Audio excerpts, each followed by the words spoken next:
The trailer for the chilling Adventures of Sabrina is finally here. We'll break down what's going on, tell you some of the fan theories around it, and talk about a potential Riverdale crossover. I am a hurt Hunter March, and you're watching the Daily Report. I dislocated my shoulder. Not a big deal, unless you think it's a big deal, in which case, I'm a tough boy.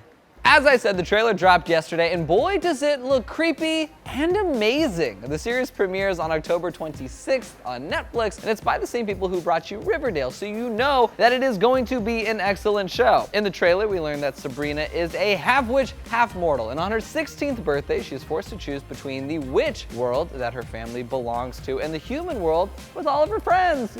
We know that Sabrina goes to her Sweet 16 dark baptism, which is where she is forced to choose that choice, but according to the trailer, it does not go according to plan when she refuses to sign her name in the Dark Lord's book. We see super creepy creatures pulling Sabrina into a corn maze. We see a lot of death and resurrections. We also see that Sabrina might become evil. She says in the trailer, "I'm not an evil person, but these are desperate times." However, it also looks like the show is going to have a nice little sense of humor to balance out the creepy. The point is, the trailer showed just about everything. I don't know if I watched the trailer or the first episode, because I learned a lot about this show. Fans are excited for this show, and there are already a ton of theories about it online. One theory is that the show actually takes place in the 1960s, as that's when the comics took place. While some argue that the show has been linked to Riverdale and even called a companion show by the creator, and we all know Riverdale takes place present day, it's hard to ignore the vintage aesthetic throughout the entire trailer. Another theory is that Betty Cooper of Riverdale could be a witch with some ties to Sabrina's family. And based on what we've already seen of season 3 of Riverdale, it seems that there's a chance we could see a witchy Betty.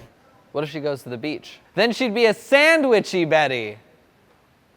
So who knows if she gets those powers from Greendale. Also, Greendale, Riverdale, my friend Dale, very interesting. I have to call Dale after this. Some fans believe that a Riverdale crossover could mean that someone would have to die first and then get resurrected by Sabrina, which is entirely possible based on the trailer. However, the producer of Sabrina, John Goldwater, spoke about the possibility of a crossover, saying, "Right now we're not thinking about that. Going forward, you never know.